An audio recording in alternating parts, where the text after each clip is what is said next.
So I've been thinking about this double restricted tournament for tomorrow. Pyro, how's it going?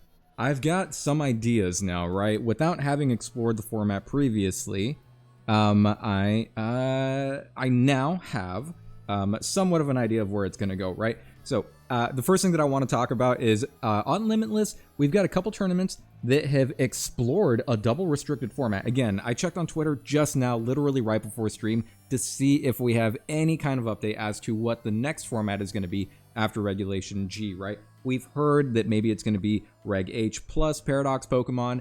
I think previously in the Sword and Shield era, there was a, what is it called? What is Moody City called in Gen 8? Where the cool, like, Rockstar gym leaders from? Spike Mute Cup, right? And that's a non-terrestrialization, sorry, a non-Gigantamax Dynamax format. I don't think that we're heading toward a non-Terra format, although that's a possibility. And I think that right at the end of the ranked season for Generation 8, we had like a free-for-all format where I think that you were allowed to put mythicals on your team and as many legendaries as you want, as many restricteds as you want on your team, right? And by that point, I think we're all ready for Gen 9 to drop. So knowing that we're going to have another year or so in Generation 9, I don't know for a fact that the next one is going to be double restricted, but we can see here that some players have already been experimenting with different team compositions, and I pulled up a couple things that we can take a look at, right? Different resources that we can check for inspiration as far as what team compositions we're going to see and what things we might want to experiment with as well, right? So the two things that I pulled up are this Twitter thread, or a couple Twitter threads, and this Limitless tournament, right? So far, we've seen a couple tournaments that have been about 40 players or less, right? And we finally hit a tournament last week with right about 100 players. So this is going to be the best resource to see what teams are the most consistent in the format and which ones we may not want to bother with, right? If we take a look at... I'm not saying that I don't believe in Iron Moth, right? And, you know, surely Iron Moth could have done more. This guy just went 0-2 drop, right? These guys were out there fighting for their lives, right? 0-6 drop? 0-6 drop for both of them. What were the... Oh, no. Oh, no. That's Miraidon. That's my boy. That's my favorite one. And then this one is like, oh, my God. So this one makes a little more sense as to why they went 0-6 drop, right? I think the restricted on this team is Arcalodon, and we also have an Annihilate. This is literally like this is a Reg H team with Sinistcha, Annihilate. I want to say it's Beat Up Mousehold because we got both Annihilate and Arcalodon on this one, but it could be Pop Bomb Mousehold, right? I think it was pretty bold to show up to a double restricted tournament with not even one restricted on the team. Literally no restricteds, which is insane. Hey man, thank you so much, Shido. I appreciate that. Tonight's a tank top night. You know, I was telling somebody the story recently, although I want to talk about Pokemon. Monday is one of my favorite days of the week, right? A lot of people don't look forward to Mondays, and one thing that I ended up doing, I don't remember when it was, but at some point, oh my God, first off, 5-stream streak. I want to see that number going up because I've been having a lot of fun being back on stream, and I want to keep doing it, right? I'm excited to play Pokemon together tomorrow. I'm taking a look at some of these teams, and basically what I'm going to be doing in looking at these Limitless results and looking at this Twitter thread as well is, first off, educating myself on the format, but doing it on stream at the same time, right? One more and you have a full roster of Pokemon. Wait, you mean one more stream? That could be kind of a cool thing too if we randomly generate a Pokemon for every stream, and then after a 6-stream streak, we can do a battle. But we'll see. Anyway, so I do want to take a look at this. Back to the story about Mondays, right? It's just like a thing that when you show up to the office or whatever on Monday, people aren't excited about it, and I decided one thing that I would do to counteract the Mondays is drop things that I love on Mondays, right? So I start to look forward to it after the weekend, right? Sunday night, I start getting excited because my favorite thing is coming up Monday morning. And one of my favorite things to do, like, this is stupid to say out loud, but I love training chest, right? Like, my chest is kind of naturally developed. My shoulders have got, like, good mass to them, too, without training. And my triceps, right? Everything else, like, yeah, sure, like, it needed, like, training and development and everything, right? But the thing is, there's a thing that happens for guys who work out is that if you're naturally developed in one area, you think, okay, I don't have to train that super hard. Nope. What you do is you train that first thing Monday morning, right? Everybody loves a good chest day. And anyway, so I started putting chest day on Monday. It's International Chest Day, and I get really excited for it, right? The reason why I'm thinking about that is because I remember, like, my freshman year in college, there was a group of guys that I would work out with, right? We would head over to the gym, and there's like a big gym on campus, and there's like a cool gym on campus. I've been to both. They're both great. But I remember I would show up, and at the time when I was like a kid, I once a week, every Monday, I would stack 225 on the bench press, right? And with these guys, I was like, will you spot me for this lift? All I want to do is hit 1 rep. If I can hit 1 rep at 225, I'll be happy. I'll be satisfied. I'll think that I'll feel like I made it, right? And all semester, I would try for, on Monday, I would work my way into it, and I would fail the lift. That would bail me out of it. It was fine. It was no big deal, right? And then I remember one day, like near the end of this first semester going into school, I finally hit it. I did 225 for 1 rep, and it was like the biggest deal in the world. I feel like I had made it at the gym. I felt like I was one of them, like legitimately, like, a gym guy, right? And I think about it, that was years and years ago, and this morning I went downstairs and I hit a new PR for the first time. I'm not training for strength right now. It's just a thing that, as a matter of course, after training for so many years, I just hit it, right? And like, it's not anything crazy. I'm not like benching like 300 pounds or anything like that. But I hit 270 on the bench press today, right? Which was for 1 rep, right? I wasn't doing it for reps, right? Right now, like 225, that goal that I had when I was a kid, I don't even, it's not, I do 225 for reps now, right? Those are my working sets, when back then it was a 1 rep max.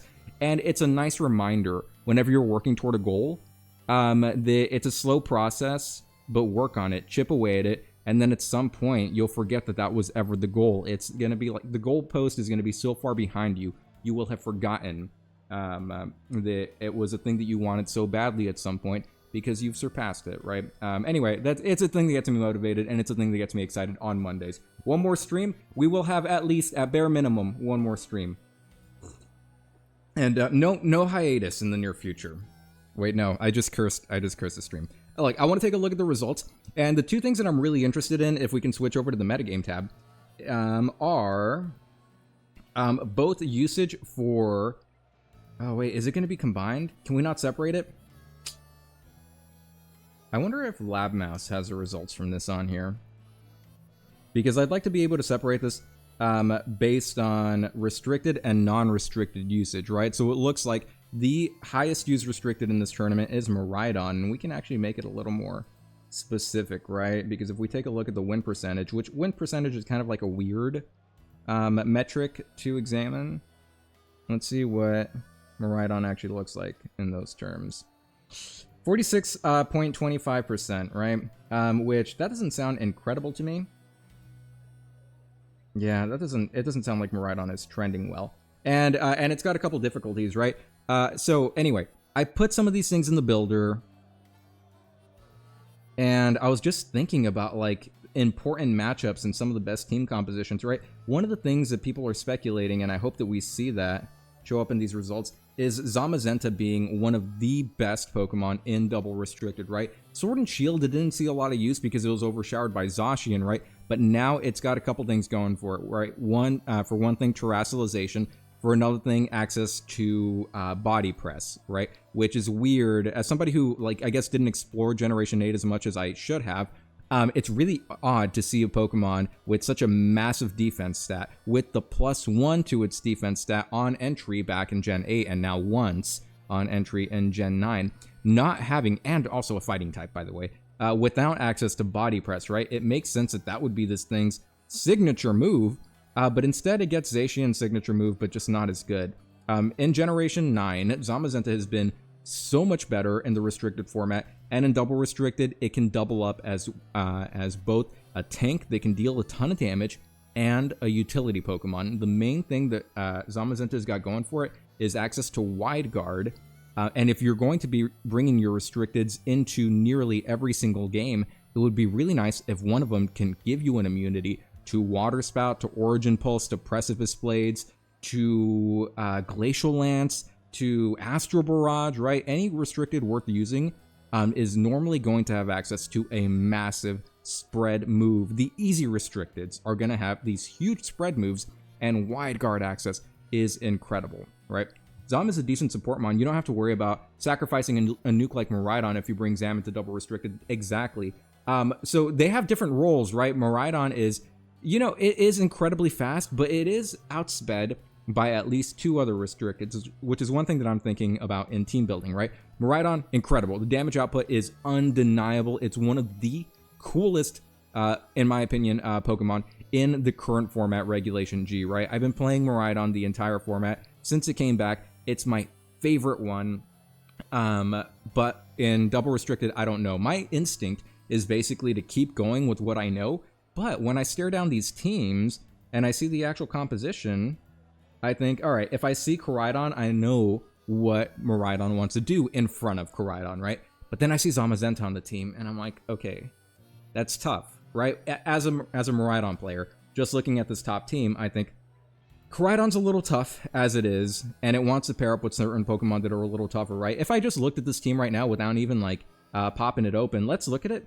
But I'm going to guess that Koraidon is just standard Clearing Amulet with Flame Charge, Flare Blitz, Collision Course, or Close Combat, just some kind of fighting type move, and Protect, right? Zamazenta is going to be Wide Guard. It's going to be, sorry, not Heavy Slam. It could be Behemoth Bash or Heavy Slam, depending on the demands of the format. Body Press and Protect, Chien-Pao, Sucker Punch, could be Ice Shard, right? Icicle Crash or Ice Spinner, depending on, you know, how risk averse you are and if you need to clear out terrain. This one's going to be Icicle Crash. It's not going to be Spinner because we have Rillaboom. Could also just be running Ice Shard as well, right? Protect, could have Throat Chop, could have Crunch, could have Sacred Sword. Fluttermane is going to be speed controlled, is going to be booster speed. Fluttermane could be Specs, and it'll just be like max speed Timid or something like that, so it can get out a fast Icy Wind to enable Koraidon to be a little faster than the other guys.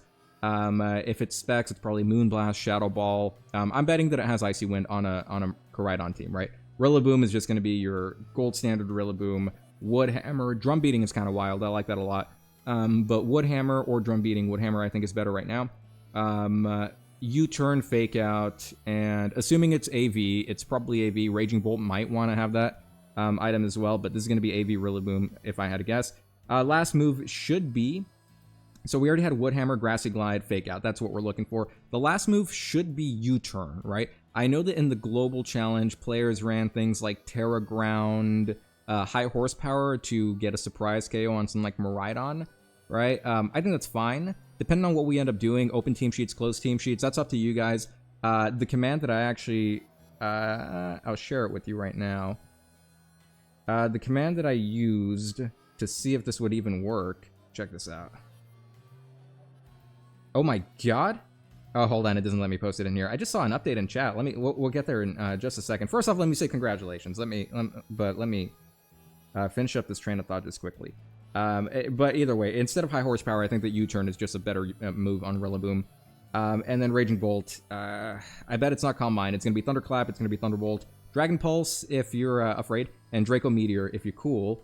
And then Protect, right? That's what I'm betting this team is going to be. And as a Miraidon player, there are already Pokemon that I don't like to go up against. And in addition to that, there's a Zamazenta on the team too, which makes it a little more difficult.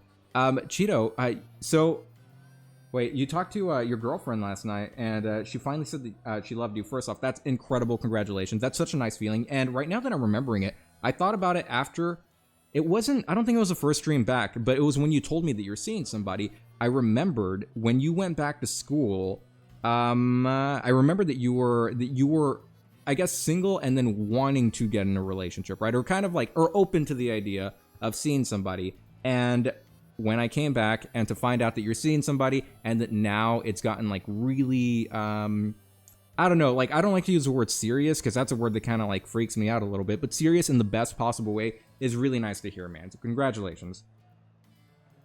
So Pyro, as a fellow Miraidon enjoyer, how do I feel?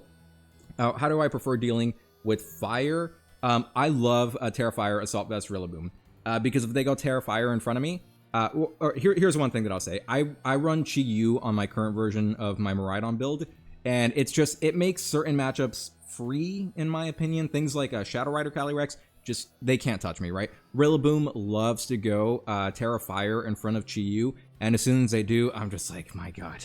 Thank you for that, because now I can drift you, right? I think Terra Fire AV Rillaboom, if it's like max, let me think. I think max HP, max Spadef, which Wolf ran. I don't know what team it was on, but I know that he had max HP near max Spadef. Rillaboom, I think it lives a Draco Meteor on grassy terrain from a Helping Hand, modest, definitely timid, but specs Miraidon, right?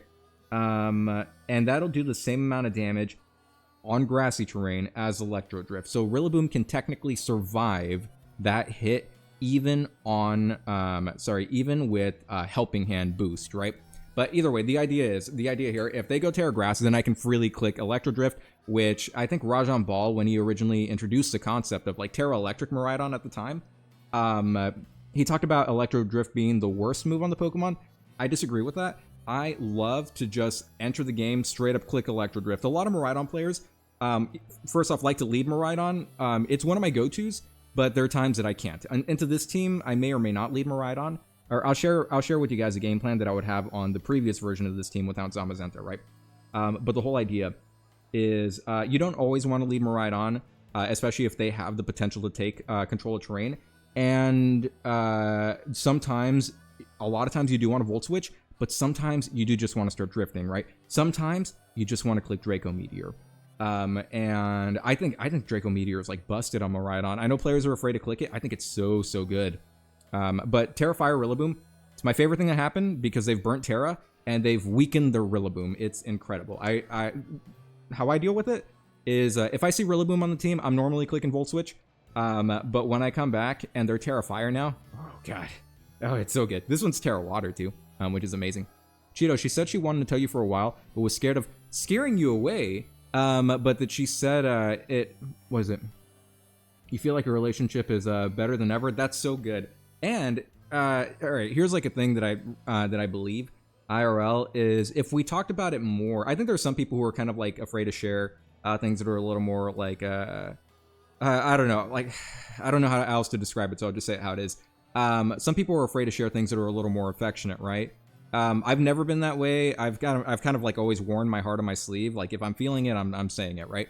And there have been a lot of people in my life who'll say basically the same thing that you just heard, Cheeto, that if they like open up to you and they share, if they're vulnerable enough to say that they are first off, if they like you or if they're in love with you, they feel like they'll scare you away. And I tell them, like every time I've ever heard that, I'm like, that is the opposite for me. If you tell me that you like, I don't know, if you tell me that you like me or that you love me, I'm like, where do I sign? That's incredible. Yes, please. Right? So I mean, I can see it from her perspective, but at the same time, yeah, it's not a thing that scares me away. It is a thing that makes me feel nice. Who doesn't want to be loved? It's super nice. I agree with Pyro. I second that thought. I'm hoping. I'm rooting for you, man. I'm rooting for you guys. Here's the thing. I told you guys that the day that they were doing that Fuecoco event in Go, that I was going to. I mentioned it because I was at a wedding, like 2 weeks ago, something like that, right? And I was hanging out with my friend Putasso, and I said something like, you know, the groom came by. The groom had a couple drinks in him, right? And as Putasso came by. Putasso and I were sitting together. The groom came by, and I said, "Putasso doesn't take me out anymore. He doesn't dance with me anymore. What do I do? How can I make him love me again?" Right? I was just kidding around because like Putasso's been my buddy since we were 15, and the groom said, "Let me give you guys a word of advice: never stop dating your spouse." And he meant it sincerely. He had just gotten married, right? We were at the reception right there, and the guy said, "Never stop dating your spouse." And that's a thing that I guess I want to share right now, Cheeto, is. There's a point in a relationship where after a while, you kind of get into the swing of things, you fall into that groove, and I think part of the magic can go away, but it doesn't have to. And what this guy said at his own wedding, never stop dating your spouse or your partner, whoever it is, you know. I think it's nice to keep it new, keep dating, no matter how long you guys are together. Hello, fellow nerd. Oh my God, Loaf is real. How's it going? Person on the internet. I have to ask you because every time somebody pops up in chat, I always feel like it's my mom who made an alt on Twitch, and she just wants to support my content. How are you? Do you happen to play Pokemon? If you're playing TCG Pocket, that's not what we're doing. I lied. I lied for clicks. Oh my god, hold on. Can you guys hear background music? I forgot. Anyway, so here's some thoughts that I have on this Koraidon team, right? First off, it's Clear Amulet. One thing that I was really happy to see, and depending on how metas shift, you end up seeing new developments, new text and everything, right? After Wolf won EUIC with his Life Orb Koraidon, I thought the Life Orb Koraidon was the sauce, right? I thought it was really good, specifically because of Gothitelle, right? What don't you want to see as a Life Orb Koraidon? You don't want to see Incineroar, but the thing is, if Incineroar is trapped in there with you as you're about to hit it with either with a Flare Blitz if it goes for Terra, or a close combat if it doesn't matter if you're at -1, that Incineroar is gone, right? So I think that's part of what made Wolf's team really saucy. When I saw other players running Life Orb Koraidon on ladder, I was like, thank you, Mr. Wolf, because you made my life a lot easier, because Life Orb Koraidon is susceptible to Icy Wind drops, right? Clear Amulet does more than prevent Intimidate stat drops. It also prevents stat drops from things like an Icy Wind or whatever else, right? From an opposing Breaking Swipe, whatever you try to do to lower your opponent's stats. Clear Amulet is protecting you from all of it. Life Orb is not. So I don't think that Life Orb Koraidon is a sauce. It's nice to see that on this one. This is a good gold standard Clear Amulet one, right? No background music, but why? Let's find some music to play in the background. You're good, and you play a lot of Pokemon. How do you play it? I'm actually talking about not the current format of VGC. Basically what I do here on stream is talk a whole lot about Gen 9 VGC, whatever's trending in the metagame, and tomorrow we're actually doing a double restricted tournament, right? We're doing some friendly battles in a double restricted format. Because I don't know that Regulation I is going to be double restricted, but I want to experiment with that. I think it would be fun to bring the baddest Pokemon that ever existed and pair them up against each other. Opinions on TCG Pocket? I like it. I think it's fun. I actually was going to do something. When was... I'm trying to think of the day that we first talked about. I think it was like on the Friday stream. I hadn't opened up a booster pack for that night. And I wanted to show you guys my method for opening booster packs. It's literally open up the app, skip animation, check all the cards, and if it's nothing good, throw my phone in the background because I don't want to see it ever again. That's literally all I do. You run a bug team? What are you cooking? Do you have a pace that you can share with me? There is music. I put it on after you told me, Pyro. Thank you for helping me out. You're new to competitive. You're in a good place, man. The people who are in chat right now, we've run a ton of tournaments in the past, and we've got some champions among us at the moment. Pyro's run Pyro is a previous champion, not just in tournaments that I've run, but also tournaments that some friends of the stream have run as well. And Cheeto was actually our first champion in the last wave of tournaments that we did, which was pretty cool. But yeah, anyway, tonight, basically, we're talking about what the double restricted format is going to look like, and the way that everything's going to be shaken up. What time is the tournament tomorrow? I think it'll be basically around the time that stream started tonight. I think locally in my own time zone, that was 9:30. So whatever, I think Pyro for you, that would be, is that 10:30 for you? If that time works. That's what I'm thinking about for tomorrow. And then I'll post them in the server. Make sure this thing still works. Let me blow the dust off of that. Boom, there we go, it does work. Hey, anyway, so here's the thing about this team. I've seen a lot of Koraidon compositions that look a lot like this. I don't always see Chiampao on the team, but as a Miraidon player, some things that are threatening to me. Koraidon doesn't pick up the knockout unless it is Life Orb, right? But like I said a little earlier, Life Orb Koraidon for me is free. Collision Course isn't going to knock out Miraidon if you're running enough bulk on it, and then Flare Blitz will not unless you Terrasilize early, right? And I don't think that I immediately want to start spamming like Terra. There's not really a reason for me to go for Terra Fairy, Dazzling Gleam into Koraidon immediately, right? I don't always run, I'll tell you guys, I don't always run Specs Miraidon, which is absolutely the best way to run the Pokemon. But in closed sheets, I do want a little flexibility to get the drop. Normally what I see is something like Fluttermane Koraidon lead, and if they lead that way, I win the game. Because I'll lead something like on the Iron Bundle team that I really like. It's not good. I don't think Iron Bundle is a sauce, but it's really helpful into this matchup particularly, right? Fluttermane is base 135, so is Koraidon. These Koraidons are normally Adamant, Wolf's was Jolly, right? But the situation is, if you're running Timid Fluttermane, max 252, boosted in Sun, Iron Bundle outspeeds, if it's max Timid, by 1 point. You hit it with Icy Wind, and because of how the math breaks out, Fluttermane ends up becoming 1 point slower than Miraidon. You have to be max speed Timid, and I'll be honest with you, that is a weak Miraidon. But if you are max speed Timid, then you get to Electro Drift the Fluttermane, knock it out immediately, right? And Koraidon normally likes to protect on that turn 1, and I think this is free. It's a free game. I've got a list of replays where I'm bullying Koraidon players, right? And then on turn 2, Iron Bundle, like, you don't protect in front of Iron Bundle because it's going to Encore you, right? Smarter players will switch in a Redirector to take the Encore, and then other players will just switch out the Koraidon knowing that the Encore is coming. But I think that Koraidon Fluttermane, terrible lead into something like an Iron Bundle specific Miraidon team. But either way, that's not what we're dealing with right here. What's the tournament tomorrow? You heard speak of something during tomorrow, but you didn't hear the details. So basically what we want to do is build some regulation. We're calling it regulation. I don't think it's regulation I, right? Double restricted teams, right? It's doubles the way that we've done a lot of tournaments in the past.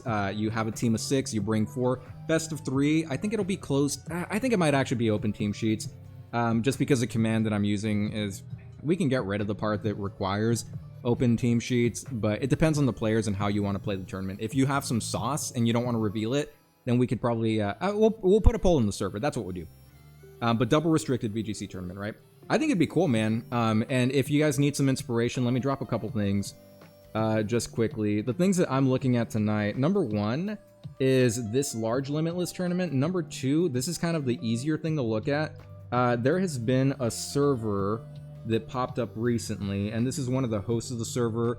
I actually reached out to a friend of mine, friend of the stream, he's somebody who I really respect as a player, is consistently doing well in limitless tournaments. I've seen him number 1 on the best of 1 ladder tons of times. He's gotten really high in the best of 3 ladder as well. So I really value his input whenever it comes to team building.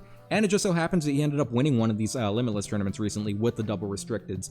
So I talked about him and I was just like, hey, like, I'm thinking about your team in particular, and I'm wondering like what changes you would make now that you've gone through the tournament. We talked it over a little bit. I think his team is really strong. I don't know if I'm leaning toward it, but I think he's an incredible player. And he shared with me his honest thoughts on the team, which I really appreciated, right? Anyway, this guy has been doing tournaments, and he invited me into the server. I'm sure you guys can find the link or DM this person. This is some other guy, right? But they have been doing these double restricted tournaments. If you guys are interested in playing in them, just reach out to these people, and they should be able to connect with you and let you know when these larger tournaments are going to be. This thread, or sorry, this entire profile, it has recently been dedicated to quasi reports on different restricted combinations, right? Here's Miraidon, Ice Rider Calyrex, right? Which Bolt Beam coverage sounds incredible. We've seen a lot of Miraidon teams that have that, because if you can't hit it with electric, you can't hit ground, you can't hit grass, it looks like your Ice Rider is going to eat that for breakfast, right? I think that team is a little difficult right now. I'm very attracted to it, but it's got some issues, which we can talk about in a little bit, right? Here's a team with, here's where are the other double restricted ones? Here's Koraidon, Shadow Rider Calyrex, right? And he talks about pros and cons with that one. All of these posts I appreciate because they are based on not this guy's opinion as a player or a team builder, but opinion based on results from these handful of double restricted tournaments that have been going on. Shuckle is your ace. Oh my god, I love Shuckle. Shuckle is one of my favorite Pokemon of all time.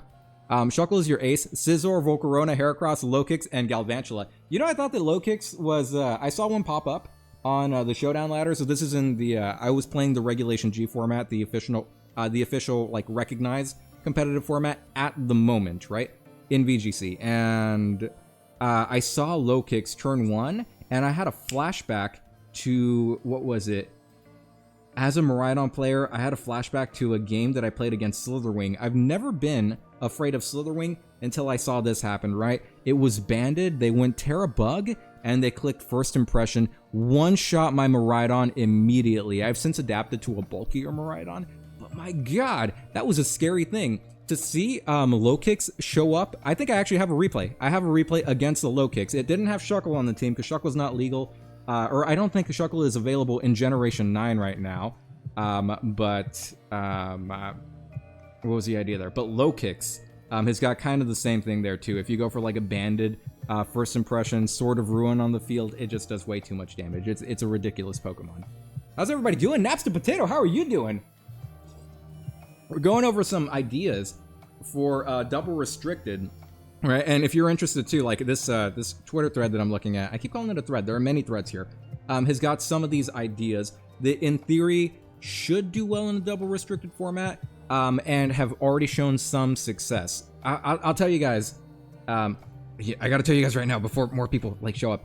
I really love. I think the best team in Regulation G at the moment is the Arubega Miraidon team. You guys have seen it before. We talked about it a lot on stream with Miraidon, Whimsicott, Heartflame Ogerpon, Farigiraf, Iron Hands, and then Urshifu of your choice, right? Will change depending on the needs of the situation and the way that the metagame is trending. These Miraidon, Calyrex, Ice Rider teams have basically been that team minus Farigiraf, minus Iron Hands, or minus Urshifu, right? And this thread will talk about which ones are the best versions of it. Squirrel, how's it going? We're actually going over that Twitter thread that you and I were talking about recently. Naps are doing all right. Building double restricted after recording a 4-hour video. Was it a Pokemon video, or did you happen to were you branching out into another game? 4-hour video is insane. That's like the raw footage, right? The edited down version is going to be more concise. That's the word that I'm looking for. Not Pokemon wrestling. There was a time in my life when I was like a little kid. I was watching professional wrestling. I think it was one of those things where like I had a friend at school who was into it, and I was like, I shall also be into it, but ended up not being my jam until I found Incineroar. Anyway, so if you guys are interested in some of these team compositions, all of these threads are really worth reading. Some of these I think are stronger than others. Some of them, I'm not really sure like what they were cooking when they came up with it. I'm not super impressed by some. I think there's like a Palkia team somewhere. Let me see if I can find it really quick. And I think that the Palkia team is something that was like inspired by a Worlds team from Generation 8. No, it wasn't Palkia. It was a Dialga Origin form, right? And I don't know. I'm not super excited about these two guys as your restricted, right? If anything, you know what? I think I'm not going to say that I think Palkia is going to be good, although I think there was a Palkia result in this tournament. Anyway, so the thing is, looking at this composition, and again, thinking about it from the perspective of a Miraidon player, we're going back to this Limitless Tour, the biggest one so far, just under 100 players.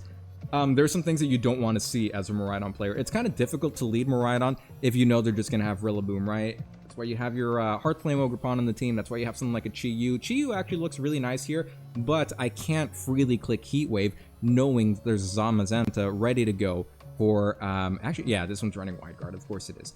Knowing that they're ready to click Wide Guard on me. One thing that I like to do is I'll just keep clicking my spread moves like opponents like to, I've got like a replay against the Lunala team, right? And the version of Miraidon that I'll mention again, one thing that I like about it, I think that Iron Bundle is not the strongest Pokemon. It lacks damage, it lacks utility, it really lacks special defense. I'll say that it lacks special defense, right? But the only thing is it is able to use its best item, Focus Sash, on a Miraidon team, right? Booster Energy, I think, is really nice. I think Covert Cloak is really good on the Pokemon as well. But I think you get a lot of bang for your buck if you run something like Focus Sash on an Iron Bundle, right? But here's the thing.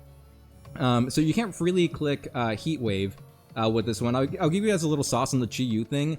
Overheat, first off, is going to eat up a lot of this team for breakfast. It's going to do a ton to the it's going to knock out the Zamazenta, right? It's going to bring the Chien-Pao down to Sash. If you're lucky, you get a burn, completely knock out the Pokemon, and it'll knock out the Rillaboom as well. You've got the Sun as well. Chi-Yu's a really nice bring into this team. Overheat is a completely fine thing to click. I'll click it over and over and over. I'll get down to -6. I'll keep clicking Overheat. Even this Raging Bolt without the Assault Vest, it is Terra Water, but without the Assault Vest, it's going to take way too much. So I told you guys a couple of nights ago that this Chi-Yu is Modest Terra Stellar, right? And if you go Modest Terra Stellar in the Sun, unless you're a ridiculously bulky Koraidon, most Koraidon, it's a roll to one-shot, but it's a really favorable roll, right? It's like a 15 out of 16 chance to one-shot essentially like 4 HP Koraidon in the sun. Doesn't matter if they go Terra Fire because Dragon resists it, Fire resists it. That overheat is going to do like ridiculous damage. It's too much. Same thing with Zamazenta, same thing with Champal. Like you could be at -2 and you're still doing tons of damage with that overheat, right? So that's one of the reasons that I really like this Stellar Chi-Yu. I think that Terra Fire could work as well. It's got a little more longevity, but the thing is, I don't want to sacrifice my Dark typing for the Calyrex Shadow Rider matchup, and I don't want to sacrifice my Fire typing for the Calyrex Ice Rider matchup, right? I really like Chi-Yu's typing in Regulation G, so Stellar helps me live in both worlds where I get that temporary boost, and I also get to maintain this typing that is so valuable, right? So into a team like this, that's something that I would do with my Regulation G team, but Zamazenta kind of throws a wrench in those plans, right?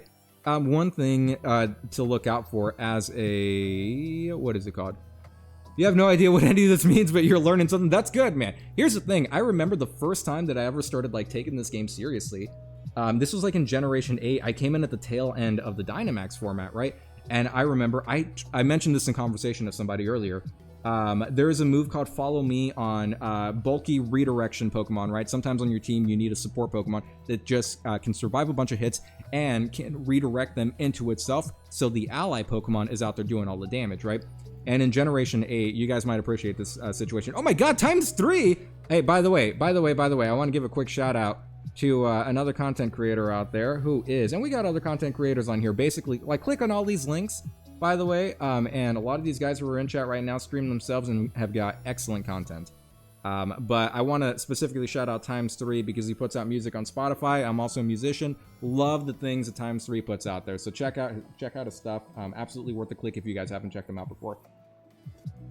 But anyway, the idea is Rillaboom, I think, is still an incredible Pokemon. I alluded to the idea that it is the perfect Pokemon because it does so many things. Oh, like the interaction that I hope you guys appreciate. Let me tell the story first. In Generation 8, I was playing Shadow Rider Calyrex and Indeedee, right? And I'm sure that it was like Expanding Force, Astral Barrage spam kind of thing, Helping Hand if you really need the boost, Follow Me if you need the redirection. It was a good partnership between Shadow Rider Calyrex and Indeedee, and my opponent was running a Cali Shadow team, also led Shadow Rider and Indeedee, and turn 1, I was like, oh, I know what to do because I was just learning how to play the game.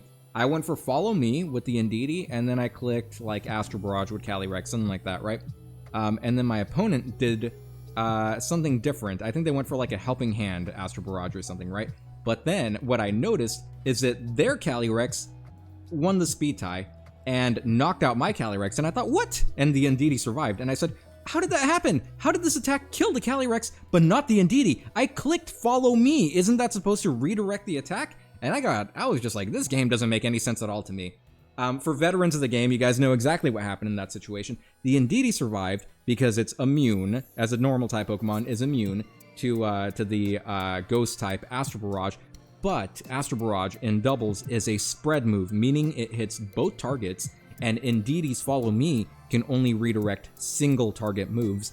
I didn't know enough about the game, but the thing is, and what we're talking about, is with a ton of play, you know, having long conversations about it, but more importantly, more than anything else, just playing the game a lot, you learn all these tiny little interactions in the game, and it really just makes you a formidable player, right? So anyway, taking a look at a team like this, I think the Rillaboom is, I think for many reasons, it is a perfect Pokemon. It's so bulky, it's got an incredible ability that boosts its own offense as if it weren't already offensive enough, and while it's not the fastest Pokemon, it has access to not just a priority move, but 2 of the best priority moves in the game, right? Fake Out in doubles, it's so important to be able to stop one of your opponent's Pokemon from even moving that turn, and you also have Grassy Glide, which although it got a nerf in Generation 9, it's so good, right? On the terrain, it does tons of damage, right? So I think, and it's also got like a pivot move in U-turn as well, right? Rillaboom is a slow, bulky pivot. If you can Fake Out, you can also take a hit, and then U-turn, safely bring in your actual like sweeper, right? A Pokemon that you're relying on to do damage. Something like Koraidon that doesn't want to take a Fairy type move, right? Rillaboom will eat that move up for breakfast. It doesn't want to take a Psychic type move. Chimpao doesn't want to take any move. It's a fast, strong, but frail Pokemon, right? and Rillaboom helps it enter the field without worrying about taking damage immediately, right? So I think Rillaboom is perfect. It's super bulky, it's super strong, it's got a great ability, and it also has access in addition to really strong move in Wood Hammer, priority moves like Grassy Glide and Fake Out. Like, I think this is a perfect Pokemon. It's one of my favorites of all time. It's just one of the best, like, crafted Pokemon in the game. You think you got your team ready for tomorrow? It's gonna be so bad, but you're excited to play it. I am curious to ask you about it, but let's leave it a secret, so I'm not kind of like spinning my wheels thinking about what to bring. Do you guys also have an idea as to what you're planning on bringing? Because I've got, and I'll show you guys like in the builder as well. I've got some teams that I like. There are some teams that I think are good, but every team so far has got flaws. The way that I think about the game is I think, well, you know, in the worst possible situation, my opponent can do this. I'll tell you guys, in tournament, in game, on ladder, it rarely happens. Mark Twain famously said, "My life has known a million worries, very few of which have ever come true." But I think about that. I think, oh, what if they lead this, that, right? Like, how do I combat it? It's better off not even thinking about it because chances are it's not going to happen. Anyway, so the thing is, traditionally, what I would do this is kind of weird too. This team has got 3 Pokemon that speed type. Chimpao, Koraidon, and Fluttermane all have base 135 speed. Obviously, they're not all going to be max Jolly or max Timid or whatever, right? They're not going to be maxed out in their speed stat. I'm betting that the Chimpao is, because it's Focus Sash, it's either going to be max Jolly or max Adamant, right? But there are 3 Pokemon on this team that speed time. Miraidon player, things that you don't want to see. You don't want to see Rillaboom. It's nice that there is no Amoonguss on this team, because Rillaboom Amoonguss is a really smart play for an opponent if you lead Miraidon. And this is one of the reasons why I advocate for not always leading Miraidon, because what your opponent will do, if they lead Amoonguss and they see that you have Miraidon on the field, then they switch into Rillaboom and they could Spore because they get rid of the electric terrain, which ordinarily prevents sleep, right? So it's a really easy play for a Rillaboom Amoonguss player into a Miraidon player. That's one situation where I would never lead Miraidon unless I play somebody who's visiting the stream right now and you guys happen to have those two, in which case now I got to do the opposite because we're playing a game against each other. That's the game. But yeah, it's a really easy play to make. Specifically with that interaction. You could do something like that with like Terrapagos, for instance, right? If you have Terrapagos Amoonguss, you can clear out the terrain by terrassalizing your Terrapagos and then going for the Spore anyway. So it's not perfect as a Miraidon player to lead that Miraidon thinking that you're going to avoid being put to sleep on the electric terrain, because opponents do have counterplay like that, right? Sometimes it's better to have Miraidon in the back to prevent sleep or to be a late game sweeper in that sense. Another reason that this team doesn't like to, or that Miraidon doesn't like to be against these guys, is you do want to go Terra Fairy defensively in front of this Fluttermane, right? Moonblast, it's not gonna, if this is, actually no, this is Specs Fluttermane, so that Moonblast has a chance to kill. If it were something like Booster Speed, I'm not always worried about that Moonblast. If you run enough bulk, it's not really a threat, but if you go Terra Fairy defensively to survive a Moonblast, you're now weak to that Flare Blitz, right? You're now weak to what's worse, something like Rillaboom, like can hit you with the Grassy Glide with the Wood Hammer for a ton of damage, especially the Wood Hammer. But you're also in jeopardy of being Thunderclapped. Not all Miraidon are going to get one shot by this Thunderclap, but this is Life Orb Raging Bolt in the sun on electric terrain, right? Now we've got way too many multipliers because you've already got Stab from Thunderclap. You've got a Life Orb boost and the terrain boost, which gives you a Life Orb boost on top of that. And in the sun, you have a Photosynthesis boost. That is ridiculous levels of damage. I think that Thunderclap will one-shot. I think it'll one-shot most Miraidon. I kind of want to put it into the damage calculator to see how much it's going to do. It's going to do a lot. It's going to do a lot, if not the entire health bar, right? So that's a reason why you really want to be conservative with Terra facing a team like this, right? Yeah, it's just tough stuff, right? Like, you know, you want a Terra in front of this Zamazenta too, because the body press is going to do more than 50%, right? It'll probably do about like 80%, something like that, depending on the Zamazenta. It's just, and next to the Chimpao as well, it's not going to one-shot the Miraidon, but if you go Terra Fairy, Heavy Slam isn't going to do a whole lot. With Sword of Ruin on the field, I think it might do about 50%, something like that. But yeah, I think the double restricted format is a format that really forces terrestrializations, and because now we have 2 restricteds, the best way to combo them is a way where your second restricted is able to patch up the weaknesses of your first restricted. Let's take a look at another team and we'll talk a little bit more about that. This number 2 team in this tournament is the perfect example of it. By the way, we see some of that counterplay to Miraidon that we saw earlier in Amoonguss and Rillaboom. And by the way, so you guys know, if you are running Miraidon, some Amoongusses will sacrifice being able to survive that Glacial Lance or the Icicle Crash from an Adamant Chimpao to be able to live a single Draco Meteor from a Modest Specs Miraidon, right? It'll never live it from Helping Hand Modest Specs Miraidon. Maybe outside of terrain it might. I'm not sure about that. But the thing is, some Amoonguss will run some special defense to be able to live that hit. It is a perfect example of a redirecting Pokemon that is super bulky. It'll stay on the field forever.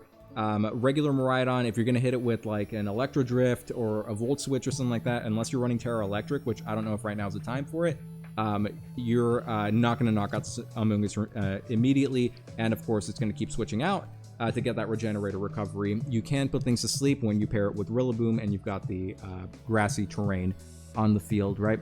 Let's talk about the restricted specifically, though.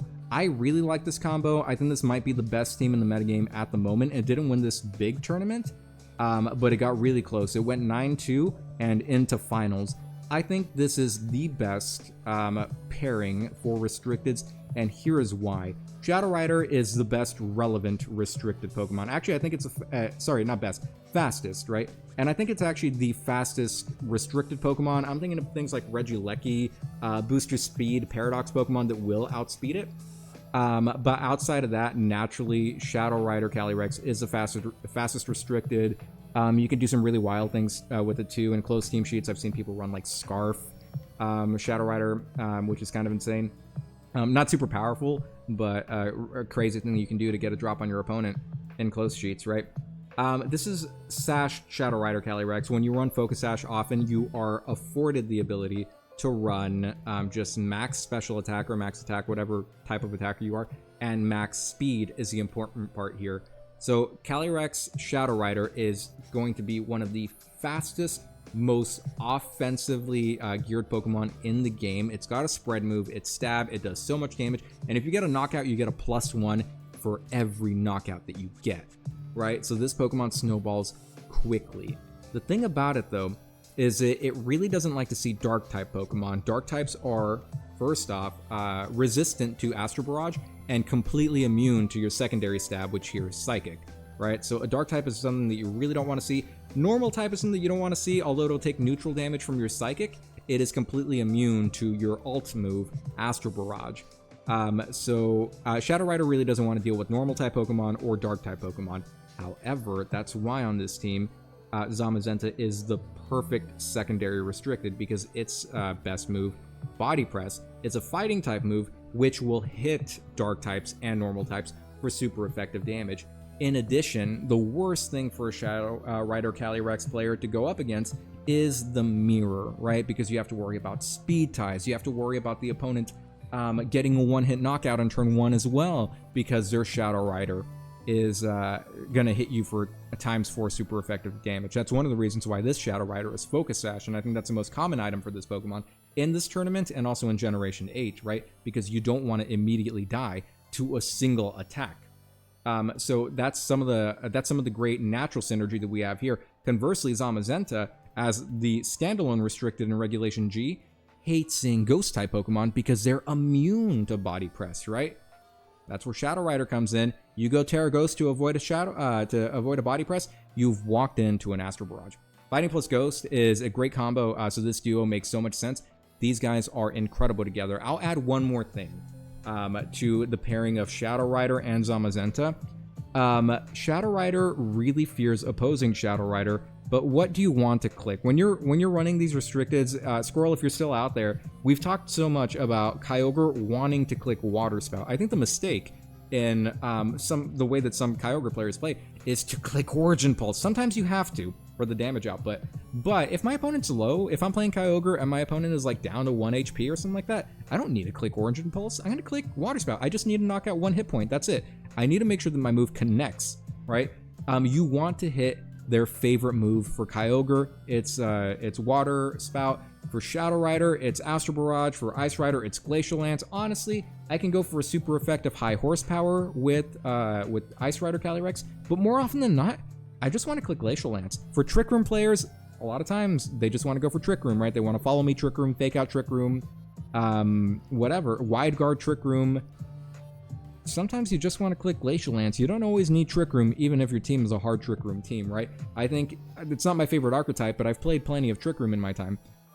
And sometimes you need to know, I think I'm just going to go for damage this turn. I don't think that I need Trick Room to win this game or to win these next couple turns, right?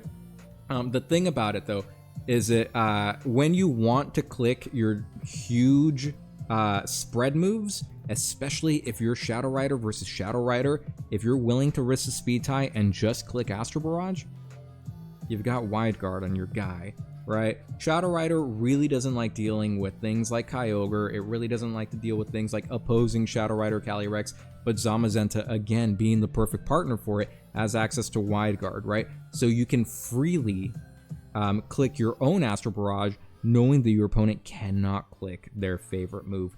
I think one adaptation that we're going to see in this format is to see Shadow Rider running Astral Barrage and Shadow Ball, just to make sure that you have some single type damage to avoid something like a Wide Guard on this Zamazenta, and we'll zoom in a little bit more to see that moveset. Body Press, Wide Guard, Rain Dance. Rain Dance is kind of wild. I didn't even notice that. That's insane. Rain Dance Zamazenta.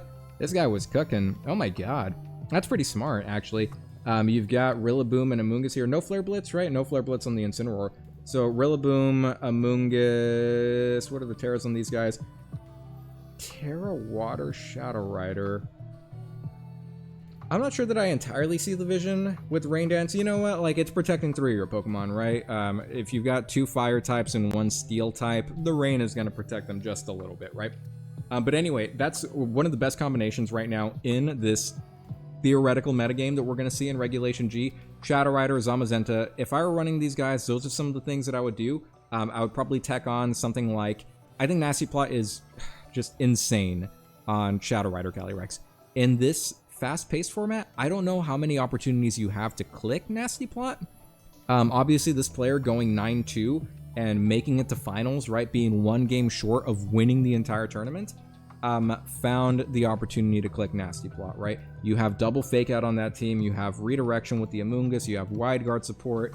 It's the team is built to set up this Calyrex, right? You're probably running a lot of bulk on this Shadow Rider Calyrex as well, right? This third place team doesn't have the best record, but it's got a lot of offense. We've seen concepts like this in Regulation G. I'm kind of going on a little too much about this, but I'm excited for it. And again, this is kind of an exercise to improve my own team building and thinking about what I want to bring to the tournament tomorrow, which I'll post more about it on the server at some point tonight or at some point tomorrow. Before the tournament, I'll say. All right, everything on this team is pretty standard. This is a team that we saw in Regulation G. At least 4 of the 6 are, right? We've seen Urshifu Rapid Strike, Heart Flame Ogerpon, Landorus, and Roaring Moon show up on 2 teams already. I think Shiliang Tang and Justin Tang brought a team to San Antonio and actually both made it into finals with the same team. If you guys watched that regional, it was an exact mirror. They had those 4. But let's try to remember what's in the first 2 slots. They're restricted, and that tournament was Calyrex, Ice Rider, and I don't remember what else was on their team.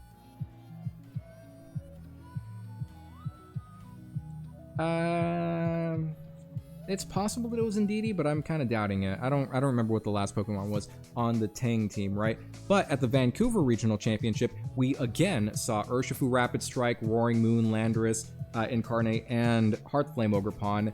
This time, they were joined by Lunala and Indeedee in the slot for these 2. So we know that this core of 4 Pokemon, Urshifu, Roaring Moon, Lando, and Ogerpon, work really, really well together, right? They solve some of the important matchups, right? For opposing Shadow Rider, one of the most important things as a Shadow Rider player, know how to play the mirror, right? Have something that makes you good into opposing Shadow Rider Calyrex. Roaring Moon is great for that, right? Dark typing, like we talked about earlier, gives you a resistance to Astral Barrage and a complete immunity to Psychic.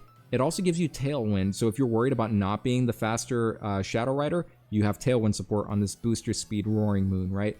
And finally, you get knockoff to hit the opposing Shadow Rider Calyrex for ×4 super effective damage, right? Even if it goes for Terrestrialization, at least you get rid of whatever the item might be, right? I think Roaring Moon as a dragon type has a great resistance to the Fire, Water, Grass core, and it's also really nice into something like Urshifu and Rillaboom, some of the most common Pokemon in any format, right? We talked about Rillaboom earlier, and we've got Urshifu right here in front of us. We also have Heartflame Ogerpon, who, as a grass type, has a shared weakness with those other two guys. Fighting types and grass types, as we know, are all weak to flying type, and then we have Terra Flying Acrobatics with booster energy, meaning it does double damage, times 1.5 with the Terrestrialization as well, right? So it's this pairing of Shadow Rider and Roaring Moon makes a ton of sense. Really, really strong. Zacian, we'll try to figure out like what the point of this one on the team is. But anyway, the idea is these Pokemon are all really offensive, offer some kind of utility, offer some matchup fixing, and are still able to, in addition to being utility Pokemon, are able to do a ton of damage, right? This Urshifu, in addition to just like click and surging strikes the entire game, has access to Taunt, right? To slow down an Amoonguss who wants to redirect, right? Or who wants to Spore when we don't really have any Amoonguss immunities on the team, right? Actually, we've got Heartflame Ogerpon. If we can't bring Urshifu to a game, then Heartflame Ogerpon can redirect Spore using Follow Me, and its grass typing makes it immune to sleep, right? It's also nice on this team too, because as a fire type, you can redirect Will-O-Wisp, for example, right? To keep your Zacian from having to run Terra Fire, or something like that, right? Keeping it from being burnt, and you also don't have to run something like Swords Dance to offset that type of damage. Zacian doesn't want to deal with something like Incineroar, which is going to Intimidate cycle and keep bringing its attack stat lower and lower and lower.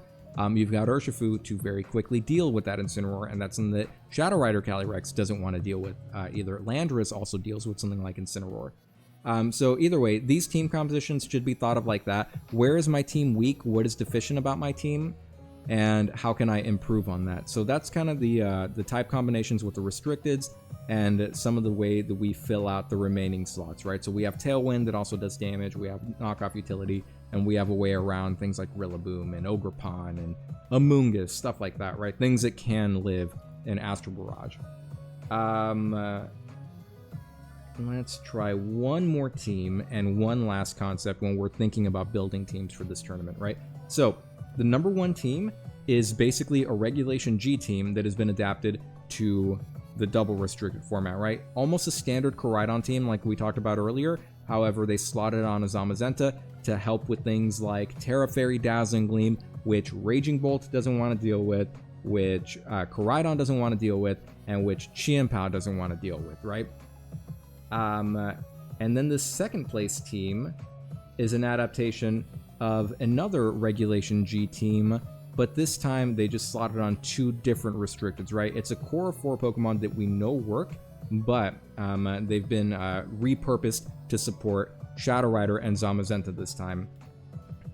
The last thing that I want to take a look at is this team. This is a team that is really foreign to my eyes because it looks like it's from a completely different time, right? We've got Palkia, we've got Porygon 2, Ursaluna, regular Ursaluna, Incineroar, Heartflame Ogerpon, and Miraidon. I guess 4 of these seem standard enough, right? We've seen Miraidon with Ursaluna before. We've seen that Incineroar could be really good on a Miraidon team. Heartflame Ogerpon on the traditional Arubega Miraidon team. Really, really solid, right? But now we've got Palkia and Porygon 2, and I actually want to take a look at VGC Worlds. Let's look at 2022, because I think this is where we're going to see a similar concept. 2022 Masters. So this is before I personally followed the competitive scene, but we might be able to learn a little bit together, right? In looking at these compositions, of course, there is, the two obvious distinctions are going to be, number one, this format had Dynamax, which we don't have, right? And our format has Terrestrialization, which they don't have.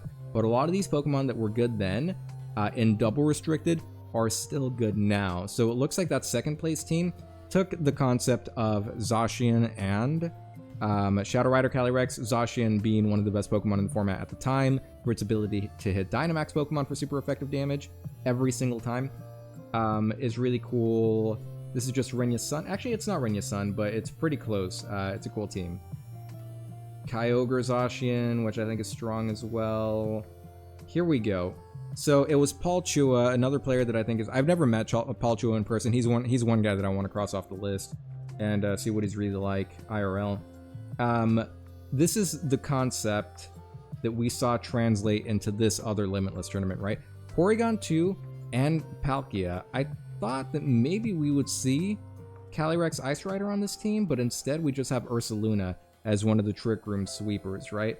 But the whole idea here, and the point to which I'm trying to arrive, is that another place that we can look for inspiration are past tournaments in the double restricted format from Generation 8, right? Because these guys have already gone through the gauntlet of regionals and testing and trying to figure out which 6 Pokemon work really well together. And right now, while we're just exploring the format and trying to see, and some of us might just be bringing something that we think is funny, right? Which is completely valid as well. But looking at this team, having both a fast mode with Regieleki, I'm sure this is going to have, Regieleki's going to have Electro Web, right? It doesn't. It's Rising Voltage, Volt Switch, Hyper Beam. That's crazy. I thought it was going to be Electro Web to try to have a fast mode on the team, but it looks like outside of the Regieleki, it is... I don't know if I can call it hard Trick Room.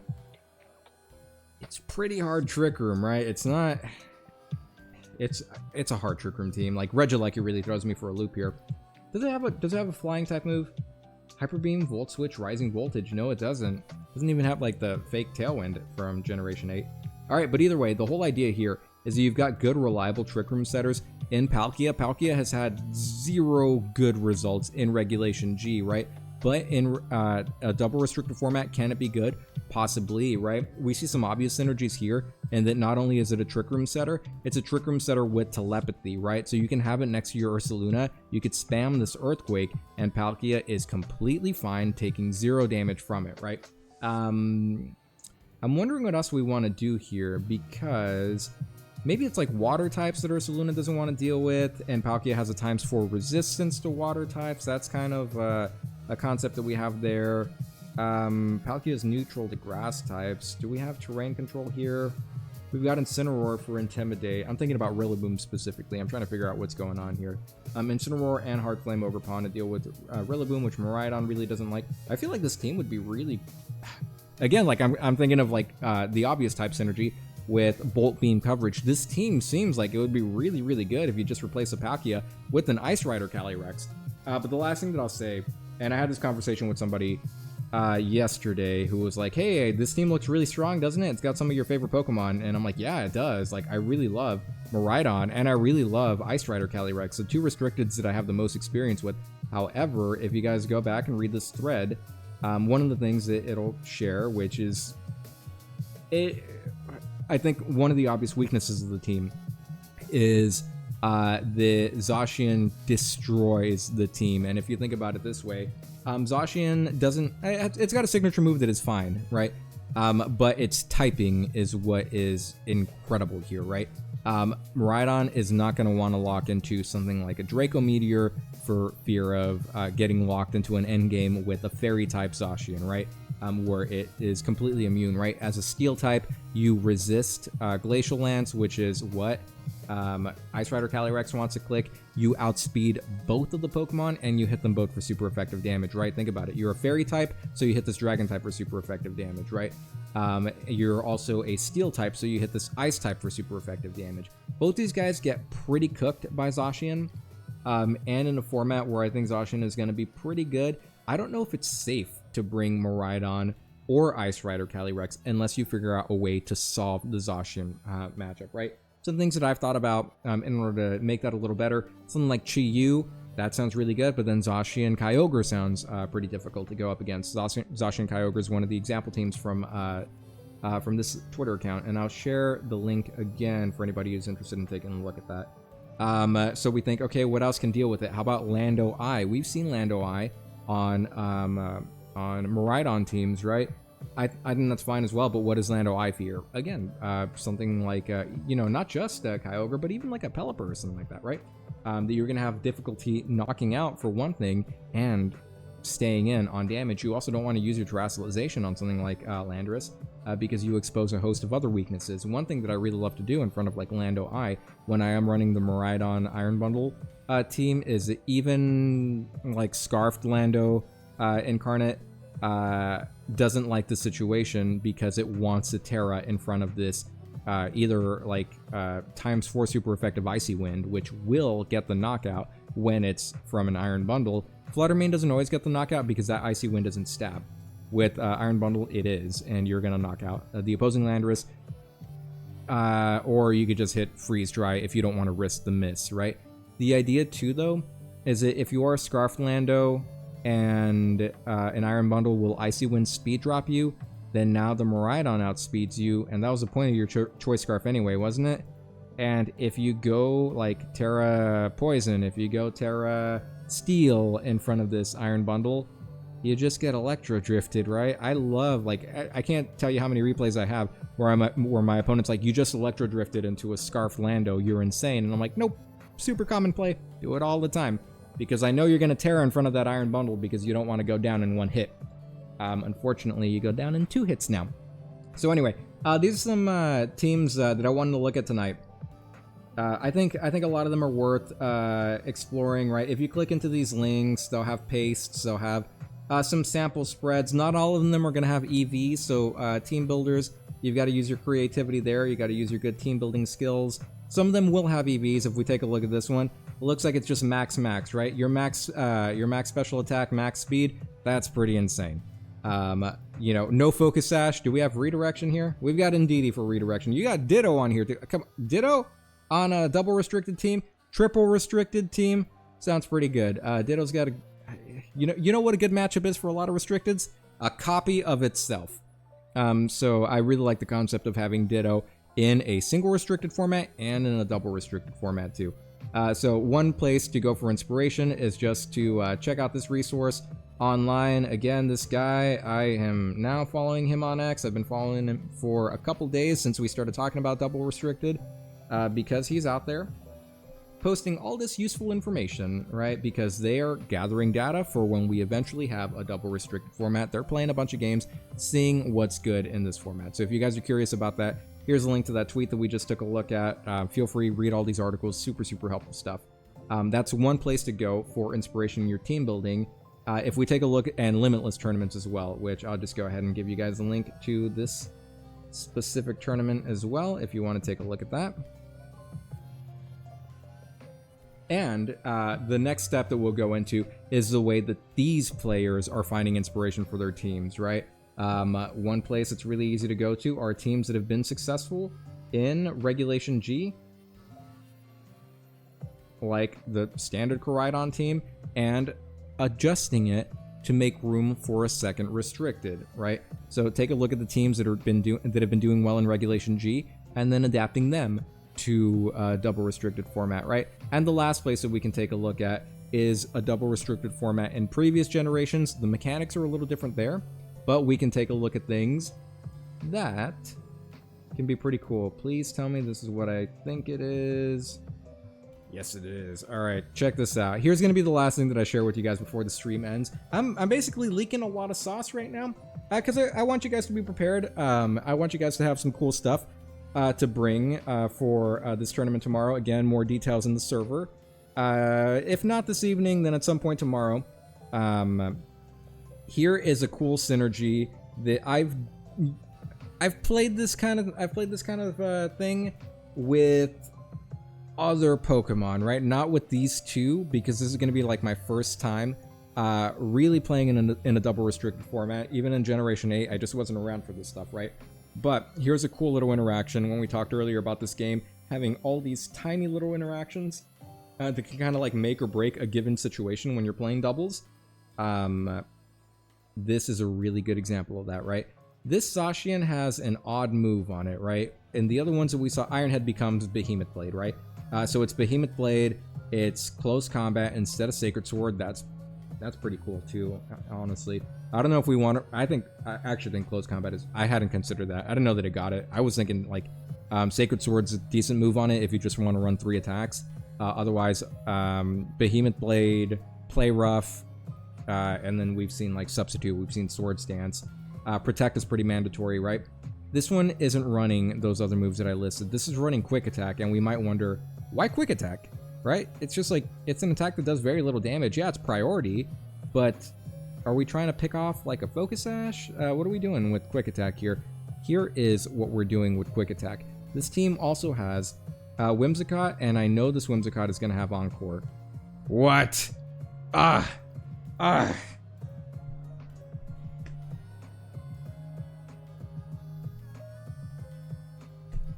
It doesn't have Encore. Alright, that's anticlimactic. I thought stream was going to end with this really cool interaction. Here's the thing that Zacian and other priority attackers have been known to do with the Prankster Encore Pokemon. You can't even do it! You can't even... Well, you guys can do it tomorrow if you choose to run Whimsicott with... Doesn't have to be Zacian. Any priority attacker will be fine just fine. But here's the sauce, right? The idea is you click Behemoth Blade with your Zacian, or Play Rough, whatever you want to do, right? You click that move the turn before, but what you do the next turn, when you have Whimsicott and Zacian on the field together, you Encore your Zacian as you click Quick Attack, right? Turn 2, or the next turn after you click your big move, you click Quick Attack. The reason why we do this is because ordinarily, your Behemoth Blade or your Play Rough are at standard priority, right? Every move that you click is within a bracket of priorities, right? Most moves are in the 0 priority tier, meaning they just move based on speed, right? If you have +1 priority, then you move first before any of the 0 tier moves resolve, right? If you're at +2 priority, then those go first, then the +1 priority, and then the 0 priority moves, right? So normally a move like Encore is just standard 0 priority, but when you have the ability Prankster, like this Whimsicott, it becomes +1 priority, right? Or it's whatever priority you are with the status move, +1. So Encore becomes +1 priority. Now, if your Whimsicott is faster than the Zacian, then you can Encore your own Zacian as you click Quick Attack. Here's why this matters. The way the turn resolves is first Whimsicott goes for the side Encore into your own Zacian, and your Zacian says, okay, cool, I click Quick Attack. My turn to go, right? Wrong. Because you have been encored into the last move that you clicked, which was Play Rough, which was Behemoth Bash, whichever one you want to use, right? Behemoth Blade, sorry. What happens now is that you are forced to click Play Rough. You are forced into your Behemoth Blade. But the game, when it's resolving the turn order, has already decided that what Zacian is going to do when it attacks is going to be at that advanced +1 priority, because Quick Attack is a plus. It's in a priority bracket ahead of its other moves like Iron Head or Close Combat, right? So the cool little thing that happens is that the game wants Zacian to move at +1 priority because it clicked Quick Attack, but your Whimsicott forces it into the other move, which it's either Behemoth Blade or Play Rough, whichever you decided on clicking, right?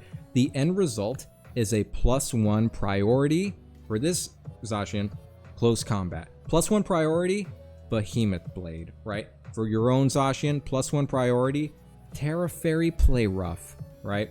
That is some insane damage output. But the only way to make it work is that your Whimsicott has to have the ability Prankster, it has to side Encore your Zacian, and you had to have clicked the move that you actually want to go for the turn before. It doesn't work if you protected the last turn, right? And your Whimsicott has to outspeed, naturally, your Zacian. So I think your Zacian has to be a little slower than normal. You can run a bulkier one, you can run Adamant if you want in this situation, right? But that's a cool little synergy and another micro interaction with this game. That really makes it, at the same time, difficult as it is exciting, right? Anyway, those are some kind of thoughts that I'm having right now about the double restricted format. I haven't made any decisions on what team I want to run, but I've got the Showdown Builder pulled up right in front of me. I've got a ton of teams in there. I'm basically going to run through the line and say, okay, this gives me the tools that I need to succeed into a variety of matchups. Surely there are going to be people who bring things that I look at and I'm going to say, I've lost in team preview. I have no counterplay to this team. I have no counterplay to that strategy or the synergy. There are always things in the builder that we don't want to go up against whenever we are constructing our own teams. And basically, like we talked about the other day, your main counterplay to that in tournament is going to be to dodge that matchup. Just pray that you don't go up against the Pokemon that is going to eat your team for breakfast. Anyway, that's what I'm thinking about tonight, you guys. That's all I've got.